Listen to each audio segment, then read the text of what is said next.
The Toronto Blue Jays beat up on the Twins bullpen. It's a 9-3 final in the series opener of this 4-game set at Target Field. We're going to break it all down for you on today's Locked On Twins postcast.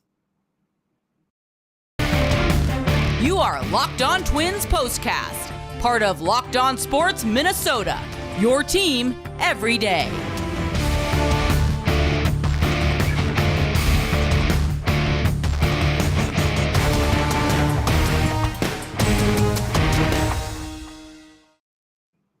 And welcome to another edition of our Locked On Twins postcast. Today is Thursday, August 4th. I'm the host of Locked On Twins, Nash Walker, with writer and reporter at Access Twins, Mr. Brandon Warren. Before we get started, it's time to make your moment sparkle with jewelry from BlueNile.com. And going on now is the Blue Nile anniversary sale. Save up to 40% on classic fine jewelry pieces and 25% on engagement ring settings. Plus, every order is insured, ships free, and arrives in discreet packaging that won't give away what's inside. Shop stress-free and find your forever piece. Go to BlueNile.com today. Brandon, Twins were up 1-0 in the sixth inning of this game. As crazy as that is, it's a 9-3 finish for the Jays. What's your takeaway here? How long can you play with fire before you get burnt? I mean, Sonny Gray had the trifecta of fives, 5 innings, 5 strikeouts, 5 walks, managed to get out of it unscathed after sneaking out of the bases loaded situation with Vlad Guerrero Jr. This was not a nice game, but there were 6 walks and 9 strikeouts for Blue Jays hitters, and they went 6 for 9 with runners in scoring position. It's evidence that you're not going to have a good time, and the fact that it was only 9-3 is probably more indicative of the fact that the Twins really held tight early on. But you can't keep a team like Toronto down for an entire night when they're polluting the bases like this. 19 base runners in 9 innings. I mean, It's just what's going to happen. Well, Sonny was pretty decent. Maybe against another offense, they're chopping those sinkers into the ground, those sinkers, low and away. But they were spitting on those pitches his entire start. As you mentioned, he got out of there 5 innings scoreless. And, overall, he gave the Twins a chance to win tonight, just couldn't give them length. Yeah, and it's going to be that way sometimes, and people will be upset that Emilio Pagan came in and pitched poorly. He's been good for a while. He'll have a bad one here or there. He's not high on their list of leverage guys. The 6th inning is not a leverage spot, even if it's a 1-run or 2-run game. I get it. I get that people don't want him to lose the game for them in that spot, but you can't go Fulmer, Jax, Duran, Lopez every single night. It's just not going to work that way. You need someone to throw the 6th. You need someone to throw the 7th before you can even think about Duran and Lopez. And, it is what it is. I still think the bullpen 1 through 7, 1 through 8 is pretty solid with guys like Pagan, Duffy, Thielbar, way down that totem pole or that pecking list. McGill, no Joe Smith anymore. They've thinned the herd considerably. No Jarrell Cotton anymore. I think Cotton's decent. I hope he clears waivers and hangs around. But just one of those nights. And I hate saying that over and over again, but I can't spend that much energy being upset about 1 and 162 when they could just as easily come back and win the next 3 and take 3 or 4 in the series. I'm not saying they will, but it's just not that worth that much energy. I stayed off Twitter tonight, and I'm very glad I did. Anthony, front end of the bullpen still sucks. Offense has been dead since the All-Star break. Not a good mix. Doesn't matter how bad the bullpen performs when we can't hit. Someone I'm watching, Brandon, I'm really hoping for a big second half from Carlos Correa. Carlos Correa was worth 7 wins above replacement last year for the Astros. He's on pace for like 2.5 this year with the Twins. And I know slow start, COVID, the finger, but I'm hoping for a second half offensively and defensively where he is that MVP level player. Made a bad error tonight. I don't know what he was doing there. And then at the plate, there's just not a lot going on. I tweeted it before, actually yesterday, but if you were to somehow be able to quantify the number of signature moments a player has had this season, I think Gio Urshela has more than Carlos Correa. And that's not to say he's been better. No question. But Gio's in the middle of all these things, and it's hard to quantify because, we're analytics and data and all that.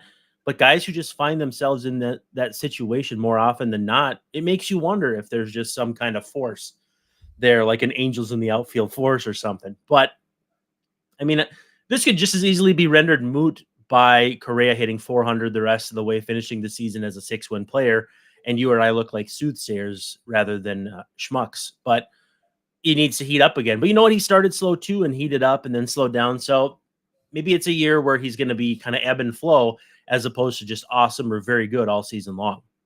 Yeah, and as soon as he was getting hot, the finger, and then COVID, but this feels like a runway for him. So hopefully we see that start to happen. Couple guys showed up offensively tonight. Brandon, Nick Gordon, Jake Cave hit the ball hard. Jake Cave had a homer tonight. Nick Gordon doubled down the line, gave the Twins a chance to score a couple runs there and tie the game. They scored one on the Miranda ground out, but good to see the left-handed bats coming through tonight, Gordon and Cave. Yeah, only 3 hits all night, and Caves was the third, and that was when the game was well at hand. So just another sleepy night offensively, and, we talk about it being the unusual suspects. Correa got a hit, which, again, you kind of expect, but Cave and Gordon, Arise has been in some kind of funk. I don't know. I don't have numbers on it, but the fact that he's hitting 326 right now, he's dropped about 35 points in batting average in the last few weeks. And again, it's not fair to expect him to stay up in that 340, 350 range. But when he slumps and Correa is not quite where he needs to be, and Buxton is scuffling a bit at the plate, and you're not getting much out of Gary Sanchez because he's, being put back there just about every day. It's, sometimes you play hopscotch with the holes in the order, and those big spots come up with the guy on second and third, and they don't get him in. And it's emblematic of an offense that's really hot or cold, and right now they're cold. And 0 for 3 with runners in scoring position, that tells 2 stories. One, they didn't get the job done, but you should have way more than 3 plate appearances in a game with runners in scoring position if you're going to beat the Toronto Blue Jays, a very capable offensive ball club. Louis, since the All-Star break, 263 entering today, 282 on base, slugging 342 for a 624 OPS. I think some of that is he's seeing more lefties, but I mean, you can tell he homered off one. I mean, who was that? Yeah. That he homered off? Manoah.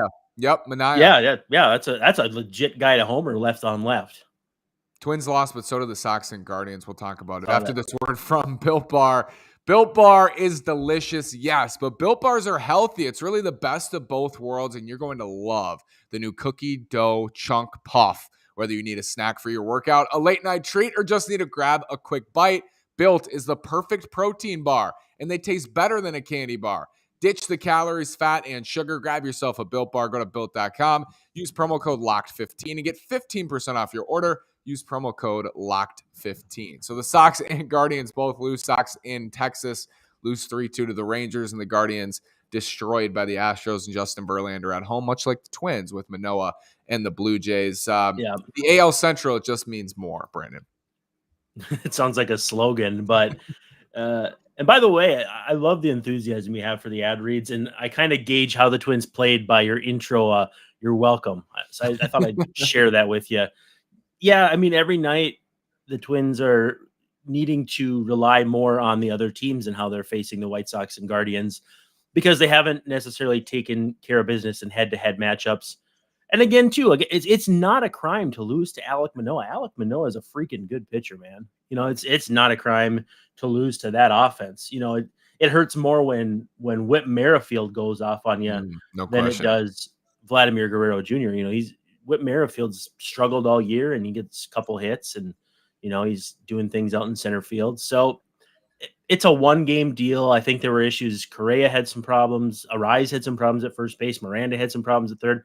It just even that dropped pop-up for Polanco in the 9th that he ended up throwing to second, like it wasn't an easy play, but it just had one of those feels of like the late Molitor era where when something unraveled, it just kept going and going and going. And then the sign of a good team is, do you come back the next day with that patched up and just kind of flush it? Should be fun. Barrios Malley tomorrow. Tyler Malley making his Twins debut Friday night at Target Field. Cole Swindell is out there right now performing, or will be soon. And that's a great sold-out attendance for that game, Brandon. Yeah. Hey, it was good for 6. It was good for 6. Well, and so it's kind of a fun story of divergence. Malley, the Twins acquisition in 2022, Barrios, the Twins trade in 2021, and they're basically similar caliber pitchers. The Twins paid a much lower price in my estimation, but it's just going to be curious to see how that goes. And two, Barrios, 7.15 ERA on the road. He's really struggled away from, I still call it the Sky Dome, Rogers Center, whatever it's called now. It'll be interesting to see if he still has the Twins number. I did a hit on Toronto today on the fan up there, and they asked me if he'd be getting a hero's welcome, and I said, I don't think they'll boo him for any reason. It'd be dumb if they did, but yeah, I think Twins fans are going to be happy to see Jose Barrios, but maybe a little happier if the Twins hit 3 homers off him in 6 innings or something like that. I was at Target Field last year. Buxton homered off him in September, I believe, Yes. and hopefully more of that tomorrow. Jose back to the Target Field mound. Tyler Mahle to the mound for the first time in Minnesota. Hopefully the start of a great year and a half, or maybe more than a year and a half. Brandon, thank you. We'll talk again, and hopefully the Twins are much, much better tomorrow.